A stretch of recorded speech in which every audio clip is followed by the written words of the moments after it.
धाकड़ खबर, बेखौफज़ुबां, बेबाक अंदाज। धाकड़ खबर में आपका स्वागत है। मैं आपके साथ हूं अकरम रईस खान। वैश्विक हलचल, जी हां, वैश्विक हलचल का वो ताजा बुलेटिन लेकर एक बार फिर से आपके सामने हाजिर हो चुके हैं, जिसमें हम बात करते हैं देश दुनिया ही नहीं, गाजा, फिलिस्तीन और ईरान से जुड़ी हुई कुछ खास खबरों पर। और उन सब पर चर्चा करने के लिए हमारे साथ रोजाना जुड़ते हैं कृष्णकांत जी, यानी के जी, जो भारतीय वायुसेना के रिटायर्ड ऑफिसर हैं और जियो पॉलिटिक्स पर वाकई में अपनी पैनी और गहरी नजर रखते हैं। बहुत शुक्रिया सर वक्त देने के लिए। थैंक यू मिस्टर अकरम। चुनावी माहौल में आप देख ही रहे होंगे कि प्रधानमंत्री मोदी ने एक मुद्दा उछाल दिया है और वो कह रहे हैं कि देश की तमाम संपत्ति कांग्रेस मुसलमानों को दे डालेगी। ये पहले चरण के मतदान के बाद उन्हें आइडिया सूझा है या पहले चरण के मतदान के बाद उन्हें अंदाजा हो गया है कि जमीन पर कुछ और घट रहा है, वो जो बोल वचन दे रहे हैं उनका असर अब नहीं हो रहा है? दूसरी बात ज्यादा सही लगता है मुझे, क्योंकि केवल सोशल मीडिया में विपक्षों नहीं बल्कि पक्ष की तरफ से भी आने लगे हैं कि जनता भारी स्तर पे और खासकर ऐसे मुद्दों पे जुड़ रही जिसकी संभावना नहीं थी। बड़ी अच्छी बात है। और जनता के बीच यह विपक्षियों द्वारा फैलाया जा रहा है बातें, जो कि सही भी है, कि भाजपा 400 के पास इसलिए चाह रही है अपनी सत्ता ताकि संविधान को पूरी तरह से बदल सके, इस संविधान को खत्म कर सके।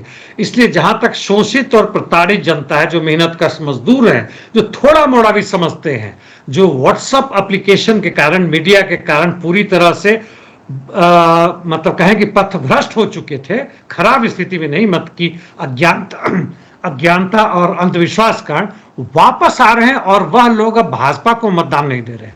कुछ लोगों से जहां तक मैं घुमा हूं वह भी चर्चा चल रही है, और यह इतनी ज्यादा संख्या में बदले हैं कि केवल 10% भी यदि ईवीएम में हेरा फेरी की जाए तब भी भाजपा हार रही है। और उसके बाद सर इस तरह के निम्न स्तर के वो देना, बयान देना, केवल प्रधानमंत्री ने बल्कि पूरे भाजपा आरएसएस वाले कोशिश कर रहे हैं। इसके बावजूद कि अब इनकी आधार जो है सो बिल्कुल डगमगा चुकी है, यह नहीं सुधर रहे हैं कि वो रोजगार की बातें करें, शिक्षा की बातें करें।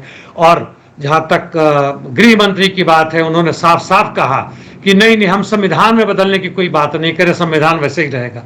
क्यों कहना पड़ा? इसलिए दूसरी बात ज्यादा सही लगता है, ना कि कुछ नया आइडिया है। जी, आप ये भी तो कह सकते हैं ना कि बोल बचनों से अगर काम नहीं चला तो ये दंगे बवाल भी तो करा सकते हैं, क्योंकि सत्ता हथियाना, क्योंकि आरएसएस के 100 साल पूरे होने इनका सबसे अहम मकसद है इस वक्त। बिल्कुल, सत्ता अख्तियार करना, सत्ता में बने रहना तो इनका लक्ष्य है।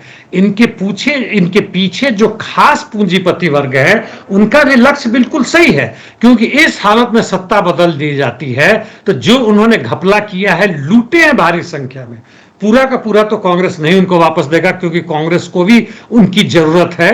लेकिन बड़ा हंगामा होगा पूरे देश में, पूरे जहां तक सोशल मीडिया, संवैधानिक जितने इंस्टीट्यूशंस हैं, सीबीआई, ईडी, बड़े बड़े अधिकारी हैं, और हर तरह के जगह में एक भयंकर बदलाव आने की संभावना होगी, जिससे लोग काफी डरे और सहमे हैं। और यह यदि आधार बनता रहा, एक कहें तो अंडर करंट चल रहा है, वो दिख रहा है, और वह यदि जारी रहा, हालांकि इनको अभी भी नहीं समझ रहा है कि अब अपना ये जितना भी जुमला तेज करे, चाहे अमित शाह हो चाहे जो भी हो, वह उनके लिए उतना ही हार्मफुल है।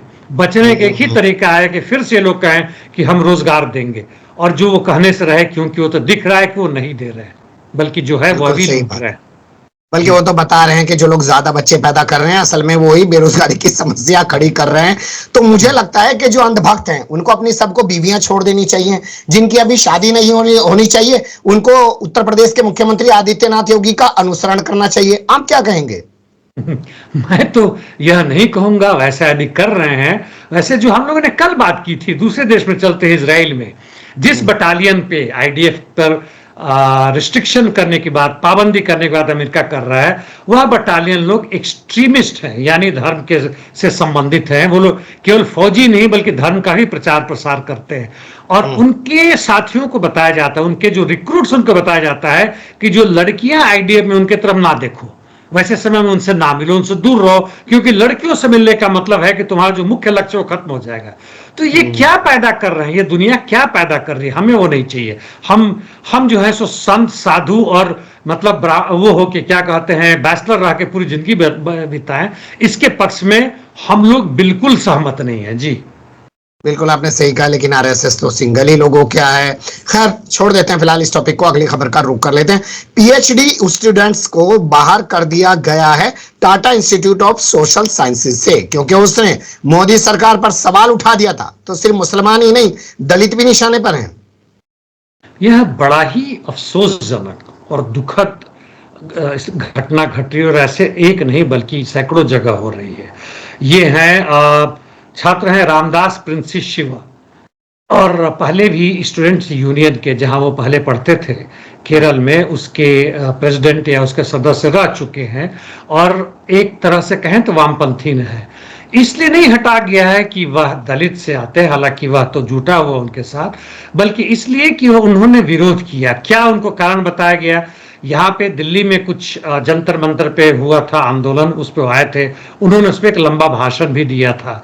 उसका टिस ने, यानी जो टाटा इंस्टीट्यूट ऑफ सर्विसेज है ऑफ सोशल साइंसेज, उन्होंने उनका कहा, जो उनको शो कॉज नोटिस दिया था।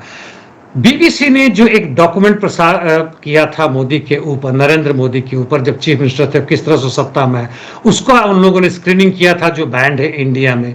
दूसरा कारण वह है। तीसरा, जो राम मंदिर जो बनाया गया, उस पर भी उन्होंने एक समाख्या समालोचना की थी। यह सब मिला कहा गया कि अब देश विरोधी काम कर रहे हैं। इसमें देश विरोधी काम कहां से आता है? कह रहे हैं ये इंस्टीट्यूट कहता है, जो कि एक इंडिपेंडेंट संस्था है, लेकिन वहां पे किस तरह के लोग आ सके हैं आप अंदाजा लगा सकते हैं, जिसका आधार है कि वहां पर हाई लेवल का क्वालिटी का ग्रेजुएशन नहीं बल्कि वहां पे रिसर्च का काम करता है, जिसमें देशी नहीं विदेश के भी छात्र आते हैं। साइंस का हर भाग, चाहे वो मेडिकल हो, क्लाइमेट से रिलेटेड हो, जितना उसको पढ़ाते हैं, और एक साथ उनको करके साथ लाके पूरे समाज को आगे बढ़ाने के कर रहे हैं। वहां पर उसको धरातल में लेके जा रहे हैं, और किसी भी विरोधी स्वर, लेकिन आप पढ़िए ना, मोदी के खिलाफ क्यों बोल रहे हैं? खूब पढ़िए, आपको रिसर्च करना, करिए, कौन रोक रहा है? मोदी के खिलाफ मत बोलिए।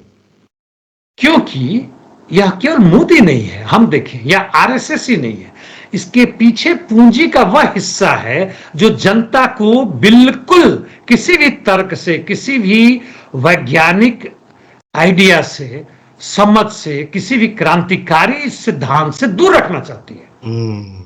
और इसका ये लोग विरोध कर रहे हैं, और करना चाहिए। जी, करना चाहिए, बिल्कुल सही आपने कहा कि, और यही इंसान के जिंदा रहने की अलामत है। गूंगों की कहानियां नहीं लिखता इतिहास। सिंगापुर और हांगकांग में एमडीएच के मसालों को और एवरेस्ट के मसालों को बैन कर दिया गया, क्योंकि वो कैंसर फैला रहे हैं। भारत में क्या कोई चिंता नजर आ रही है आपको? यह एक नई बात है। कल ही मैंने देखा, मेरी पत्नी ने मुझे भेजा और कहा कि इस तरह का बकवास तो नहीं है, तो मेरे पास कल टाइम नहीं था, नहीं देख पाया, आज मैं पढ़ा। और यह वहां के कीटनाशक, इसमें जो मिलाया जाता है, एक खास तरह का कीटनाशक एथिलीन ऑक्साइड का उसमें अंश पाया गया। वो जैसे सांभर बनाते हैं या मसाला होता है या तरह तरह के, वो उसमें पाया गया। और यदि वह है जो कि वो कहते हैं, चूंकि उनका शोध जो डिपार्टमेंट होता है, जो बाहर से सामान आते हैं, जो कंट्रोल करता है, हमारे उस पर ध्यान नहीं दिया जाता है, लेकिन इन छोटे देशों में जो कि अपने जनता के सेहत के बारे में कुछ न कुछ ख्याल रखते, उन्होंने पाया कि है, वो है तो ये कार्सोजेनिक, यानी यह कैंसर फैलाने वाला चीज है। यह कैंसर है नहीं है, लेकिन कैंसर फैलाने वाली चीज आधार है। इसलिए उसने पहले तो अपनी जनता को वार्निंग दे दी कि भैया मत खाओ, दूसरे सरकार को बोला कि बैन कर दो, मोस्टली ये बैन हो ही जाएगा। और यदि हमें पता चलता है, तो मैं, जैसे पहले चला था कि जो रामदेव का जो मैगी आया, वो जो 2 मिनट के मैगी के जगह पे, उसमें इस तरह की चीजें पाई गई थी। तो इसका यदि पता चलता है, भारत ऐसे भी अब कैपिटल सेंटर डिक्लेयर हो रहा है पूरे विश्व भर में, विश्व गुरु बनने में नहीं, गरीबी हटाने नहीं, बल्कि कैंसर के से पीड़ित लोगों के लिए, वहां पे हमें इस एमडीएच मसाले को नहीं खाना चाहिए। जी नहीं, मैं ये सवाल उठाना चाहता हूं कि क्या इस रिपोर्ट के सामने आने के बाद, खबर के सामने आने के बाद, भारत सरकार ने कहा कि वो एमडीएच की जांच करेगी, एवरेस्ट की जांच करेगी? क्योंकि इससे पहले आपने देखा होगा कि पूरे अफ्रीकी देशों में, जो यहाँ हमारे यहाँ की एक कप सिरप बनती थी, वो पीकर बहुत सारे बच्चे मर गए थे, लेकिन यहाँ की सरकार को कोई चिंता ही नहीं है। हमारे यहाँ, जहां तक मैं बार बार कहता हूं, हमारे यहाँ जनसंख्या ज्यादा नहीं है, जितने हमारे पास मीन्स ऑफ सब्सिस्टेंस, यानी खाने पीने, पढ़ने, शिक्षा के लिए, घर के लिए जितनी जरूरत है, उससे ज्यादा हमारी आबादी नहीं, 1 अरब 40 करोड़ हो या जितना भी हो। लेकिन जो उत्पादन होता है वह बाजार में बिकने में संभव नहीं है, क्योंकि जनता के पास नौकरी नहीं, जनता के पास पैसे नहीं है, और इसलिए यह ठप सा पड़ गया। जो हमारा विकास है, जीडीपी बचता है, बढ़ रहा है, तो वह जनता को लूट के कुछ खास लोगों के ही जेब में जाता है, 100, 150, 200 लोगों के जेब में जाता है। इसलिए वह जनता जो उत्पादन और वितरण, यानी जो उत्पाद पैदा होता है उसका उपयोग करने में संभव नहीं है, वह इस देश के लिए बेमानी हो चुके, क्योंकि यह देश पूंजीपतियों का, हमारा नहीं है। उस स्थिति में ये यदि कुछ लोग खा के मरते हैं, कुछ कोरोना वायरस आता है, उनके ऊपर कीटनाशक दवा का फवारा फेंका जाता है, उनको सड़कों पर फेंका जाता है, जेल में डाल दिया जाता है, कोई अंतर नहीं पड़ता। सरकार को क्या मतलब है, उनका जीडीपी तो बढ़ रहा है। जी सही बात है। मालदीव में वो सोच जीत गई है जो भारत विरोधी थी, या यूं कहूं कि वो सोच कामयाब हो गई है जो चीन समर्थित थी। आप क्या कहेंगे इस पे?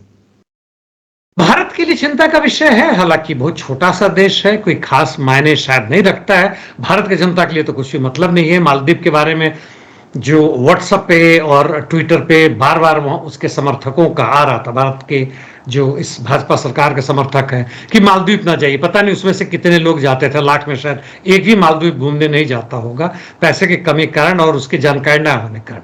लेकिन जहां तक मालदीव की सरकार है और मुइजू की बात है, जो प्रेसिडेंट बने हैं, उनके लिए बड़ी खुशखबरी की बात है, क्योंकि अभी तक जितने 86 जो डिक्लेयर हो चुके हैं 93 में से, उसमें 66 उनको मिला है। हो सकता है पूरा भी डिक्लेयर हो गया हो, मुझे नहीं मालूम है। यानी 2/3 से अधिक उनको संख्या मिल चुका है, इसलिए तो जरूर बम बम होंगे, बहुत खुश होंगे। और इस हवा को जो उसको लेके आगे बढ़ रहे हैं, उसको पूरी की पूरी समर्थन वहां के जनता ने किया है कि हम इंडिपेंडेंट और सॉवरेन कंट्री है। जी, यानी हिंद महासागर में वो टेंशन बढ़ेगी भारत और चीन के बीच? वह तो बढ़ ही रहा है। व्यापार के मामले में नहीं, व्यापार के मामले में तो हमारा संबंध बहुत बेहतर हो रहा है, लेकिन ऊपर से जहां तक जियोपॉलिटिक्स से बात है, हम अमेरिका के और करीब जा रहे हैं और चीन के खिलाफ जा रहे हैं। चलिए, धंधा लेकिन चल रहा है। दुश्मनी चाहे पाकिस्तान से हो चाहे चाइना से हो, धंधा चलते रहना चाहिए, क्योंकि धंधे से बड़ा कोई धर्म नहीं होता। अम्मी यही कहती थी। रईस फिल्म में आपने शाहरुख खान को सुना होगा। अब बात करते हैं पुतिन की। उन्होंने कहा कि कितनी मदद कर लो यूक्रेन की, अफगानिस्तान और वियतनाम याद है ना अमेरिका को। इस पे मैं सबसे पहले ये बताऊं, जहां अफगानिस्तान की बात है और अभी 60 बिलियन डॉलर जो मदद दी जा रही है, उस पर जेलेंस्की बहुत बम है, बहुत खुश है। और उन्होंने कहा कि अमेरिकी मदद से यह दिखाता है कि हमारी हालत वह नहीं होगी, वह उस तरह की नहीं होगी जैसे अफगानिस्तान में अमेरिका की हुई थी। यानी वो जीतेंगे, उन्हें अभी भी उम्मीद है इस मदद से। वह नहीं होने वाला है। पुतिन ने तो 2-3 लाइन में कहा, लेकिन वहां के जो स्पोक्स पर्सन है, मारिया है, उन्होंने साफ साफ कहा कि अमेरिका को याद रखना चाहिए कि जो वियतनाम तो खैर इनकी बड़ी भारी हार हुई थी 20 साल लड़ने के बाद से, या 10 साल लड़ने के बाद से, और यहाँ पे भी वो लड़े हैं, 10 से 20 साल तक लड़े हैं और बुरी तरह से भागना पड़ा। वैसे जहां तक अफगानिस्तान की बात है, सोवियत सेना भी 2001 के आसपास में आके 10 साल लड़के भाग गई थी, वहां से हटना पड़ा था, बुरा हालत हुआ था। और जब ये अमेरिका घुसा था, उसके बाद से ये सब स्थिति हुई थी। तो यह अमेरिका इसमें सेहत में कोई अंतर नहीं पड़ता है। वह उसकी कोशिश है, जहां तक उन्होंने कहा था कि जब तक यूक्रेन का अंतिम योद्धा लड़ने के लिए तैयार है, यानी यूक्रेन नेस्तानाबूद हो जाए, ध्वस्त हो जाए, खत्म हो जाए, तब तक हम वहां पर हथियार देंगे, मदद करेंगे। साथ साथ अब तो यह भी नजर आ रहा है कि अमेरिकी और नेटो सैनिक अभी तो विशेषज्ञ के रूप में आ रहे हैं, संभवतः लड़ने के लिए आना शुरू करेंगे। जी, चलिए अब शुरुआत करते हैं गाजा, फिलिस्तीन और इजराइल और ईरान से जुड़ी हुई खबरों की। और पहला जो अपडेट है वो आ रहा है सऊदी अरब से। 170 किलोमीटर के इलाके में एक शहर बसाया जा रहा था जिसका नाम नियोम बताया जाता है। अब उसको छोटा किया जा रहा है। सवाल यह है क्यों? जी हाँ, यह पूरे मतलब दुनिया में जहां जहां भी तानाशाही होती है, इस तरह की सत्ता होती है। हमारे बगल में म्यांमार में, वहां पे उन्होंने मिलिट्री कॉलोनी बसा रखा है, जहां के रिटायर्ड ऑफिसर ही बसेंगे, बाकी लोग नहीं पहुंचेंगे। हालांकि उनकी हालत बहुत खराब है, देखते आगे क्या होता है। और यह चीज यहाँ पे सऊदी अरब में वहां के जो मोहम्मद बिन सलमान है, उनकी तरफ से यह कोशिश है 2030 तक पूरी करने की बात कही गई है। और 170 किलोमीटर को घटा के इन्होंने 2.4 किलोमीटर में कर दिया है। पहले अनुमान था कि करीब 15 लाख लोगों को बसाएंगे, यानी दुबई की तरह एक बड़ा सा विशाल बनेंगे ताकि लोग टूरिज्म के लिए आएंगे। लेकिन पता नहीं दिमाग में क्या कहते हैं, खर्च ज्यादा है। मुझे यह संदेह लगता है खर्च ज्यादा के लिए लोग कटौती करेंगे, ऐसा नजर नहीं आ रहा है। अब कुल अधिक से अधिक 30,000 रहेंगे, यानी खास लोगों के लिए। यहाँ का जो राजतंत्र है, जहाँ के जो बड़े लोग हैं, इनके साथ रहने वाले जो उनकी सेवा करते हैं, मिलिट्री वाले हैं और जो बाकी सर्विसेज वाले हैं, जो पैसे वाले हैं, वो लोग ला कर रखेंगे। और ताकि बाकी जनता के नजरों से दूर रहेंगे, केवल वही लोग आ जा सकेंगे जो इनकी सेवा करने के लिए नौकर चाकर हैं। कॉलोनी के बगल में यहाँ भी बड़े बड़े जब सोसाइटी बनते हैं, बिल्डर्स बनाते हैं, तो बगल में एक वीकर सेक्शन के लिए थोड़े से दूर में हटा के, ताकि वो वहां के नौकरानी और नौकर आके हमारे गौरव में काम कर सके। उसी की ये है, देखते हैं जी। बिल्कुल आप सही कह रहे हैं। अय्याशी का एक नया अड्डा बनाया जा रहा है मिस्र के एक शहर की तरह। अब अगली खबर का रुख करते हैं जो आ रही है लाल सागर से। लाल सागर छोड़कर भाग गया है जर्मन का युद्धपोत। क्यों गया है सर? युद्धपोत जो भी कारण हो, जर्मनी को लग गया था कि उसकी स्थिति बेहतर नहीं है। अमेरिका का साथ देना एक अलग बात है, और यूक्रेन में भी मदद देना, अपने आर्म्स अम्युनिशंस भेजना, कुछ स्पेशलिस्ट भेजना अलग बात है। लेकिन यहाँ सीधे की सीधे हुतीज ने जिस तरह का सिचुएशन कर दिया है, उससे भयानक स्थिति। इसलिए अच्छा है कि और बेइज्जती और पिटाई हो। ब्रिटेन के युद्धपोत को उन्होंने काफी डैमेज कर दिया था, जिसे हटना पड़ा। अमेरिकी युद्धपोत को भी उन्होंने डैमेज किया हुआ, उसका क्या हुआ मुझे नहीं पता, इसलिए वो वहां से हट रहे हैं। और यमन के foreign minister, deputy foreign minister ने कहा कि यह स्वागत योग्य है, यह एक पॉजिटिव कदम है, और उम्मीद करता हूं कि बाकी लोग भी सीखेंगे और यहां से वापस जाएंगे। तो कहें तो हुतीज के लिए, पूरे रेसिस्टेंस फोर्सेस के लिए एक अच्छी जीत है जी।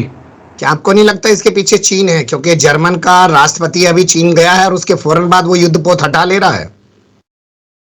केवल युद्धपोत हटाने की बात चीन नहीं किया होगा। हाँ, एक पूरे मेजर पे, पूरे बड़े क्षेत्र में बात हुई होगी, तो जरूर चीन के लोगों ने समझाया होगा कि हमसे सीखो, हम भी तो उस युद्ध में प्रत्यक्ष और अप्रत्यक्ष रूप में हैं। यूएन में जाकर मदद करते हैं, कोशिश करते हैं, पैसे भी देते हैं। वहां का जो भी यूनाइटेड नेशंस का रिहैबिलिटेशन सेंटर है, उसको मदद करते हैं, और बाकी सब चीजें हैं। सीधे के सीधे युद्धपोत भेजने की क्या जरूरत है? मुफ्त में मारे जाओगे। इसकी चर्चा हुई होगी, लेकिन शोल्ज नहीं लगता। बड़े चिकने घड़े हैं, चेहरा भी वैसा ही है। खैर, बात वाली बात मजाक में कहा, हो सकता उन्होंने कुछ सीख लिया हो जी। नहीं, इसे आप ऐसे भी देख सकते हैं, क्योंकि धंधा प्रभावित हो रहा है तो सऊदी अरब ने अपने शहर छोटा कर दिया, और जर्मनी को लग रहा है क्यों मुसीबत बोल ले, कारोबार प्रभावित हो रहा है, अपना युद्धपोत हटा ले। ये वाला बेहतर पॉइंट है। धंधा, जर्मनी में रिसेशन आ चुका है, पूरे विश्व में रिसेशन यानी आर्थिक मंदी, आर्थिक शिथिलता कहें, दोनों में थोड़ा सा अंतर है, लेकिन उसकी बात अभी नहीं करेंगे।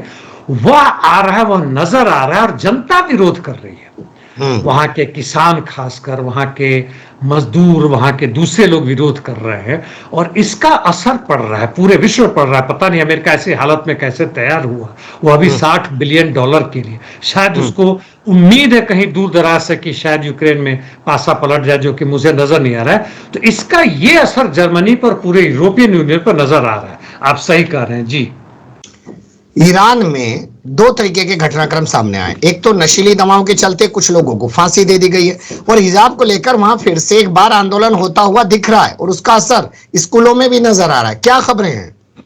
जहां तक नशीली दवाओं के इस्तेमाल करने की बात है, तो गलत बात है, तो हम सब समझते हैं। लेकिन उसका दंड मृत्यु दंड दिया जाए, मार दिया जाए, यह बहुत ज्यादा मतलब दुखदाई विषय है। और अभी 9 लोगों को मारा गया इस साल में। एक साल में तकरीबन, वही मैं देख रहा था, 900 लोगों को फांसी पर लटकाया गया। अमेरिका में भी इस तरह की सजाएं बहुत जबरदस्त है, और वहां पे तो 200-150 साल का उम्र का सजा मिलता है। हमारे यहाँ मैक्सिमम 14 या 20 साल का होता है। तो ये संख्याएं बढ़ रही हैं जैसे जैसे ईरान में भी आर्थिक मंदी आ रहा है, लोगों को नौकरी नहीं मिल रहा है, और लोगों का विद्रोह बढ़ रहा है, जिसकी आपने यूनिवर्सिटी की बात की, उन्होंने कहा। और वहां पे मोरालिटी पुलिस होती है, जैसे हमारे यहाँ तो अनऑफिशियल है, उत्तर प्रदेश में है। वहां जाके पार्क में देखते हैं कोई लड़का लड़की तो साथ में नहीं बैठे हो, तो जाके डंडा की पिटाई करते हैं। हाल फिलहाल में भी उसमें कमी आई, शायद चुनाव के कारण उन लोगों ने पीछे कर लिया। वहां पे ऑफिशियली है, उन लोगों ने वहां पे 200 लड़कों को, लड़कियों को अंदर नहीं आने दिया, यदि लड़कियां हिजाब पहन के नहीं आते उसके लिए। तो ईरान की स्थिति आर्थिक रूप से और सामाजिक रूप से दोनों बिगड़ रही है। जी, ये घटनाक्रम इराक से आ रहा है, लेकिन मुझे लगता है जुड़ता ईरान से है। वो इराक के राष्ट्रपति 2 दिन पहले अमेरिका से लौटे और उसके बाद इराक से सीरिया में स्थित अमेरिकी सैन्य ठिकानों पर हमला किया गया है। जबकि अभी हाल फिलहाल में एक तेल का समझौता भी अमेरिका और इराक के बीच हुआ और उसमें ईरान को साइड किया गया है। इसे आप कैसे देखते हैं? हाँ, ये काफी मिक्स्ड है। ये सब अलग अलग घटनाएं नहीं है, कहीं से भी संयोग नहीं है। इराक के राष्ट्रपति सुडानी, हाँ जो भी हैं, वो वहां जाते हैं, मिलते हैं, कुछ न कुछ समझौता करते हैं, बाकी बातें प्लान करती है। और अमेरिका को और इराक को भी यह दिखाने के लिए कि भैया हम इतने कमजोर नहीं हुए, ईरानी समर्थित जो रेसिस्टेंस फोर्स है ईरान के बॉर्डर पे है, वहां से मिसाइल और यूएवी दोनों का, ड्रोन्स का अटैक होता है। और कितना डैमेज हुआ नहीं पता, लेकिन ये अमेरिका के 2 बेस पे, 2 सैनिक अड्डों पे आक्रमण होता है। साथ साथ यह भी एक आया है, हालांकि भी पूरा खुलासा नहीं हुआ है, कि जिस लॉन्चर से, लॉन्चर एक तो ग्राउंड बेस हो सकता है, एयर बेस हो सकता है, शिप, ये मतलब ट्रक बेस था, व्हीकल कहें, ट्रक ना कहें, समझाने के लिए बोल रहा हूं। और 2 था, एक में आग लग गई और दूसरे से लॉन्च किया। जिसमें आग लगी है उसके बाद से वो लोग भाग गए, कोई मरा नहीं है। वह इराक की पुलिस से जाकर पकड़ा है और इन्वेस्टिगेशन चल रहा है। कहते हैं कि उसी समय अमेरिकी एयरफोर्स के जहाज उड़ रहे थे और शायद उन्होंने अटैक किया था और एक को बर्बाद किया था। पहले इन्होंने बर्बाद किया, पहले आक्रमण हो, नहीं पता, क्योंकि फरवरी के बाद से यह रुका हुआ था। भी जो भी इनकी बीच में अंदरूनी समझौता हो, जैसा भी हो, क्योंकि इराक बार बार यह करा था भाई अमेरिकी सैनिक हट रहे, तो 2 साल से कर हटा नहीं। तो सब मिलाकर देखें, एक तरफ जहां जनता का विद्रोह हो रहा है, इराक के संसद में विरोध हो रहा है, और जो क्या ये ईरान पर हुए इजरायली हमले का जवाब है इजराइल और अमेरिका को? क्योंकि ईरान ने अपने ईरान का जवाबी हमला सीधे के सीधे ना होने के बाद अप्रत्यक्ष रूप से तो है। यह एक चेतावनी भी है अमेरिका को कि तुम संभलो, तुम इराक में जो घुसपैठी करने की कोशिश कर रहे हो, वहां का तेल लूट रहे हो, हमारा जो फिनिश्ड तेल और दूसरे प्रोडक्ट जा रहे हैं उसको बंद करके तुम इराक में अपने आदमी लाने जा रहे हो। इस सब के जवाब में ध्यान रखो कि तुम कभी भी शांति से ना रह पाओगे, ना तुम्हारा काम हो पाएगा। और सारा का सारा आधार वही है। जी, ये गाजा के पत्रकार को ऑस्ट्रेलिया ने जेल में क्यों डाल दिया? उसकी पत्नी को भी गिरफ्तार कर लिया। जी हाँ, ये मुस्तफा अयाश नाम है इनका, और डायरेक्टर है जो चैनल वहां पे चलाते हैं ऑस्ट्रिया में, और प्रो पैलेस्टीन है, और हर तरह से इजराइल के झूठ का भंडाफोड़ करने में हमेशा आगे रहते हैं। इनको वार्निंग भी दी गई थी, ये नहीं संभले। अब जाके सडनली यहाँ पे ऑस्ट्रेलिया के पुलिस ने इन पे आक्रमण किया, इनके घर में आए, तोड़फोड़ की, इनके जितने भी इलेक्ट्रॉनिक सामान थे ले लिया। उसके आधार पे जो इनका फेसबुक था, जिसमें 3 लाख से अधिक लोग इसके जो समर्थक थे, जो फॉलो करते थे, और करीब 1 मिलियन ऐसे ज्यादा, मतलब 10 लाख से अधिक जो व्हाट्सएप पे पहले वाले थे, इसमें फेसबुक में थे, उस सबको बंद कर दिया। सब लोग गायब हो गए, इन दोनों को उठा के जेल में डाल दिया। तो यह तो साफ दिखता है कि अमेरिका और इजराइल केवल गाजा में युद्ध ही नहीं कर रहे हैं, पूरे विश्व भर में जितना भी मीडिया है और सोशल मीडिया, यह वार्निंग आपके लिए भी है मिस्टर अकरम। बंद कर देंगे तो कर देंगे, हम क्या कर सकते हैं? कोई दूसरी दुकान खोलेंगे, दूसरी दुकान तो खोल लेंगे। मैं ये कहना चाहता हूं कि अपना सारा चीज एक ही जगह इलेक्ट्रॉनिक यदि है, मत रखिए, कहीं और भी रखिए, ताकि वो रह सके। और यह नजर हमें आ रहा है कि पूरा विश्व किस तरह जा रहा है। स्वतंत्र मीडिया केवल एक बकवास है और कुछ नहीं, हमारे लिए नहीं है। जी, ये 2 मंत्री हैं नेतन्याहू के, आपस में एक दूसरे को क्यों भला बुरा कह रहे हो? कह रहे हैं कि तुम राष्ट्रीय सुरक्षा को खतरा पैदा कर रहे हो। दोनों शायद कभी साथ थे, दोनों एक दूसरे से लड़ रहे हैं, और एक मजाक बना हुआ है पूरे इजराइल का, अंदर से तो लड़ रहे हैं। एक है आपके बेन ग्वीर, जिसका नाम आप बार बार लेते रहते हैं, दूसरा एक गांट्ज है। दोनों उसके मंत्री हैं, जो जहां तक गांट्ज की बात है, वो पहले वहां के आईडीएफ के चीफ भी रह चुके हैं। गांट्ज का ये कहना है कि जिस कम्युनिटी को, यानी यहूदी के कम्युनिटी को जो पूजा पाठ करने वाले हैं, आपने आर्म्ड फोर्सेस में आने से छूट दी हुई है, जबरदस्ती कंस्क्रिप्शन जिसको कहते हैं, जबरदस्ती आने की बात है, वह गलत है। पूरे इजराइल अभी संकट में लड़ना चाहिए। दूसरी तरफ जहां बेन ग्वीर है, कहते हैं गलत बात है, और बेन ग्वीर के पर और दूसरा आरोप लगाते हैं ये गांट्स की आप हमास के साथ आपकी चुपचाप संधि थी, आप जाके इनके साथ बातचीत करते रहे हैं और इनको मौका पी है, यानी पैलेस्टीन अथॉरिटी के जो अब्बास महमूद है उनसे भी बातचीत करते रहे। क्यों करते हैं? उठा के जेल में डालिए। ये जब गुईर कह रहे हैं कि भाई गांज बकवास कर रहे हैं, कुछ नहीं कर रहे हैं, देश को कमजोर कर रहे हैं, और दोनों एक दूसरे को देश के हित में ना काम करने का, उसके विरोध में करने का काम कर रहे हैं। तो अब जहां तक देखिए, ये लोग तो बड़े मजे में रह रहे हैं, उनकी जनता मर रही है, उनके सैनिक मर रहे हैं, उनके सैनिक बीमार हो रहे हैं शारीरिक और मानसिक रूप से। मैं तो ये तक कहना चाहता हूं कि कुछ को छोड़ दें तो आधा से अधिक इजराइल बीमार पड़ चुका है, और गाजा में जो हो रहा है वो तो हम सबको पता है। जी, मैं एक मुद्दे को आपके सामने रखना चाहता हूं। 2012 का आपको वक्त याद है? दुनिया खत्म होने वाली थी। 2012 में किस लिए, जरा याद दिलाइए।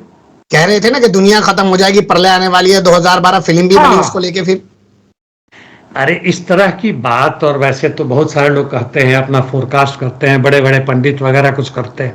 यहाँ तक कि आजकल के जो नए नए गुरु बने हैं वो कहते हैं हमें पता था कि ये कब आ रहा है, ये जो जी। और लेकिन मेरा मुद्दा ये है, कि जब वो फिल्म बनाई गई 2012, तो उसमें दिखाया गया पूरी दुनिया से कुछ खास चुनिंदा लोग, जैसे इजराइल में धर्मगुरु हैं जिन्हें अब आर्मी में लाने की बात की जा रही, कुछ ऐसे स्पेशल टाइप के लोगों को बचाने की कोशिश की गई। एक जहाज में उनको भरा गया ताकि दुनिया दोबारा से बसाई जाए, तो इन्हीं अच्छे लोगों की वजह से बचे। तो सब कुछ अच्छे लोगों के लिए ही तो है दुनिया में। अब दुनिया यदि बर्बाद होगा दो कारणों से, या तो 15-20 वर्ष बाद हो क्लाइमेट के कारण, या 40-50 वर्ष बाद हो, एग्जैक्ट अभी फोरकास्ट नहीं आया कहीं से, या एटॉमिक न्यूक्लियर वॉरफेयर शुरू हो जाए। दोनों हालत में ये लोग, जिस 2012 की बात करें, धीमे धीमे मुझे याद आ रहा है, इन लोगों ने अपने आइलैंड खरीद रखे हैं, वहां पे अंडरग्राउंड बना रखे हैं, यहाँ इनके चमचे भी जाएंगे जो उनको खाना बना के दे वो करे, वगैरह वगैरह व्यवस्थाएं की जा रही।